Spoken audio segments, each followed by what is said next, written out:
Quand Bettman est arrivé en 93, le Canadien valait 73 millions de dollars. Et là, les Canadiens vaut 3 milliards de dollars. C'est une multiplication de valeur de 41,1. C'est un bon rendement. 41 fois. C'est un bon rendement. Alors, les propriétaires l'aiment beaucoup, mais pour le hockey en général, est-ce qu'il était bon? Craig Leopold participait à un balado mercredi, le balado de Pierre Maguire et Jimmy Murphy qui s'appelle The Sick Podcast, The Eye Test. Et on a demandé à Craig Leopold s'il y a quelque chose qui l'inquiétait par rapport aux prochaines années dans la Ligue nationale. Et spontanément, il a dit il y a Gary Bettman qui va prendre sa retraite. Et donc, c'est passé un peu dans le vide. Il y a un confrère du site athlétique qui a entendu ça et qui a téléphoné au propriétaire du Wild pour dire, là, écoutez, pouvez-vous développer un peu là-dessus? Là, qu'est-ce que vous avez dit?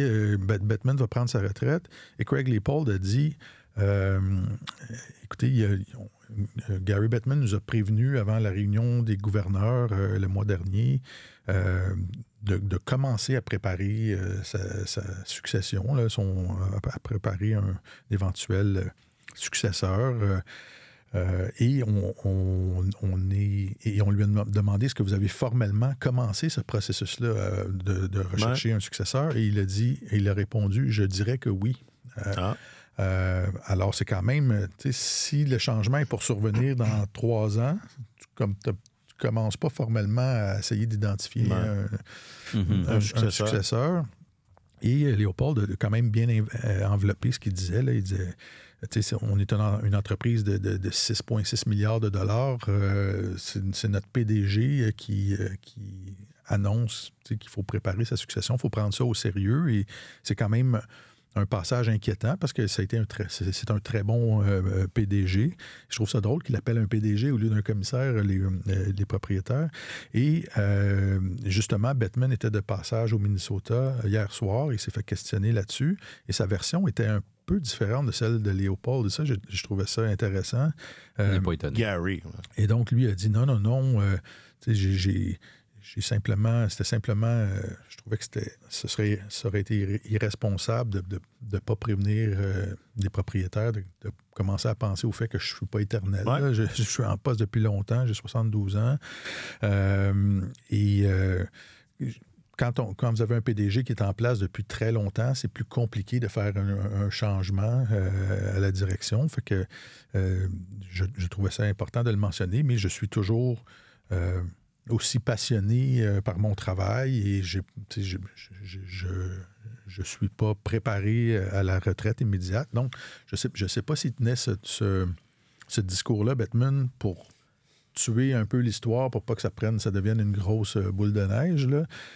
Mais je trouvais ça quand même curieux qu'un membre du comité exécutif du bureau des gouverneurs de la Ligue nationale spontanément arrive sur la place publique pour parler d'une chose comme ça qui n'a jamais été discutée publiquement et qui mentionne après ça dans une deuxième entrevue en sachant que là, ça a attiré l'attention de quelqu'un. C'est de ça dont on parle. De dire, c'est de ça qu'on parle. On a commencé formellement à essayer d'identifier un successeur et que Bettman, lui, dit non. Alors, est-ce qu'on a rendu ça public semi-accidentellement pour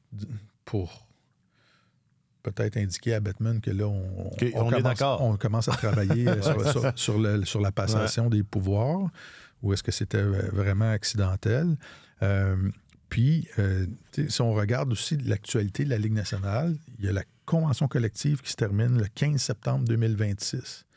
Et la Ligue nationale, étonnamment, moi, je trouvais ça on en a parlé. Étrange, qu'on désire renégocier la convention avant que celle-ci se termine.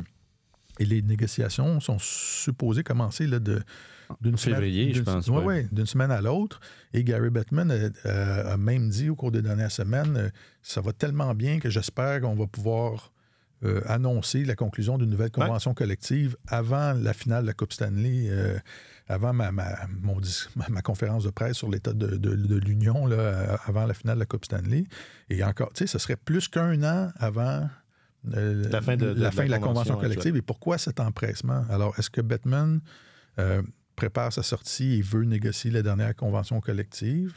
Est-ce que les propriétaires vont vouloir trouver un successeur tout de suite et le mêler un peu à ces négociations-là parce que c'est le successeur qui va avoir à vivre avec cette convention collective-là? Puis, ou est-ce que c'est déjà entendu de leur côté que c'est Bill Daly qui va prendre la suite, qui est là depuis 1996 aux côtés de Bettman? C'est ça, j'allais dire. Et Bill, dans tout ça, Bill, il entend ça, il dit « Hey, moi... » C'est ça, il y a 60 ans, Bill Daly, donc il est quand même encore assez jeune.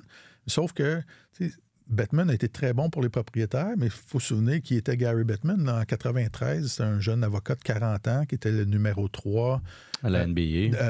Dans la NBA, qui avait participé aux négociations pour instaurer un plafond salarial, ce qui était assez révolutionnaire dans le sport nord-américain à l'époque. La NBA qui travaillait déjà des expansions sur la scène internationale, la visibilité, tout ça. Fait qu'on amenait quelqu'un qui avait un savoir-faire, mais qui était très dynamique, jeune, qui avait beaucoup d'énergie et d'ambition. Alors, est-ce qu'on va saisir cette occasion-là pour trouver un autre gars de 40 ans, de 35-40 ans, qui va avoir beaucoup d'énergie, qui va être un visionnaire, qui va... Est-ce que tu parles de moi? Qui va amener la Ligue nationale ailleurs? Non, je parle pas de toi. Toi, t'es retenu ici. Ouais, t'as une clause, ça, pas se passer de toi. T'as une clause de non-compétition. Donc, ça, est-ce qu'on va opter pour le renouveau ou on va simplement dire, Bill, continue pendant 10 ans, toi aussi, ce que Gary faisait depuis 32 ans? Alors, ça va être intéressant à voir, mais je comprends que les propriétaires soient un petit peu chagrinés d'envisager son départ parce que... Il leur a fait faire beaucoup d'argent. C'est épouvantable. le lockout qui a privé les amateurs de hockey pendant une saison complète, qui a instauré ce plafond salarial-là, le plus rigide des sports professionnels nord-américains, fait en sorte que la valeur des équipes de la Ligue nationale, maintenant, l'augmentation de la valeur surpasse l'augmentation de la valeur des équipes de la NFL et du baseball majeur. En pourcentage. Ouais. Et juste donner un exemple, quand Bettman est arrivé en 1993, le Canadien valait 73 millions de dollars. Et là, les Canadiens vaut 3 milliards de dollars. C'est une multiplication de valeur de 41,1. C'est un bon rendement. 41 fois. C'est un bon rendement. Alors, les propriétaires l'aiment beaucoup, mais pour le hockey en général, est-ce qu'il a été bon? Est-ce qu'il a été... Son legs sera controversé. Absolument. Ça, c'est sur 3 lockouts.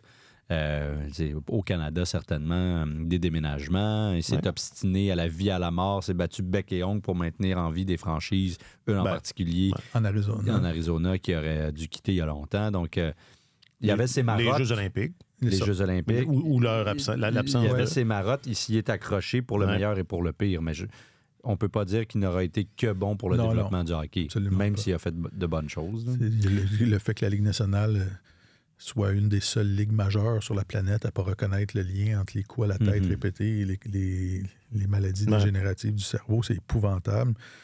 Et moi, je n'ai jamais été un grand admirateur de Gary Bettman, mais quand il s'est fait admettre au Panthéon, au Temple de la renommée du hockey en 2018, alors qu'il était encore en plein exercice de ses fonctions, ça m'a jeté par terre. J'étais un peu grossier.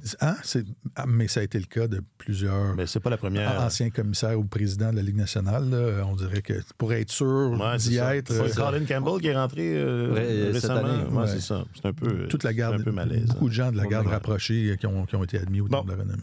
Moi, Gary, comme tout le monde, je le trouve... Il m'apparaît antipathique, je ne l'ai jamais rencontré, mais il dégage ça. Il n'a pas l'air d'un homme chaleureux. Tu n'es pas le seul à ressentir ça parce que quand tu arrives sur une scène quelque part, il y a beaucoup de gens.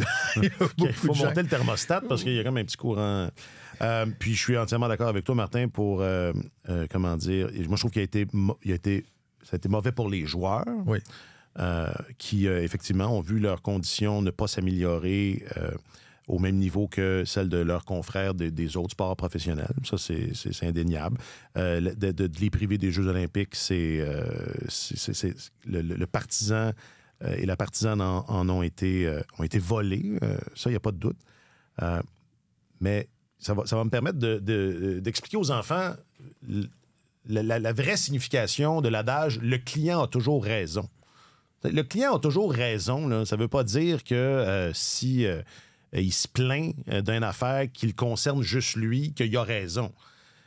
Le client a toujours raison, ça veut dire si l'aréna est plein, c'est le client qui a raison. C'est ça que ça veut dire. Le client parle. Puis... Et malheureusement, c'est pas égal, là, mais le client semble dire que c'est bien correct. C'est bien correct, tout ça. Puis c'est toutes ces affaires-là, c'est des affaires ponctuelles. Tu sais, l'absence des jeux, c'est des affaires ponctuelles. Les lockouts, c'est des affaires ponctuelles. C'est arrivé, on n'était pas content, mais c'est passé, c'est fini, puis ça paraît pas tant. Mais qui étaient les clients de Gary Bettman? C'est ça que j'allais dire. Ah ben là, quand si en plus, c'est eux autres les clients. Le client a toujours raison, c'est eux autres les clients. Non, mais moi, je parle du vrai client. Eux autres, ils vendent un produit. Mais Bettman, qui est le PDG, mais les proprios, c'est comme son CA. Exactement. Puis ils veillaient à leurs intérêts. Mais il y a des vrais clients, ceux qui payent, parce que cette industrie-là de 6,5 milliards, ils viennent de la poche de tout le monde qui regarde et qui suivent les matchs. Puis c'est ça. Ils sont là, ils continuent d'être là, ils continuent de dépenser. Malheureusement, c'est ça que c'est. C'est sûr que c'est par là que ça passe. Cela dit, en revenant du lockout de 2004-2005, c'est pas Bettman directement, mais il y a eu ce comité de retour au jeu-là qui ont vraiment amélioré, ajusté les règlements dans la Ligue nationale, puis relancé un peu le spectacle de cette Ligue-là qui n'allait pas du tout dans la bonne direction depuis presque 10 ans. Alors, à chaque argument qui démontre que Bettman n'a pas servi les intérêts du hockey et du partisan, il y a son contre-exemple aussi. Ouais. C'est clair que ça va être un leg quand même controversé. L'argument qu'on pourrait faire, c'est est-ce que quelqu'un qui aurait pas annulé des saisons complètes, qui aurait permis aux joueurs d'aller aux Jeux olympiques, est-ce qu'on parlerait d'une industrie de 10 milliards aujourd'hui? Ça peut-être. C'est peut-être.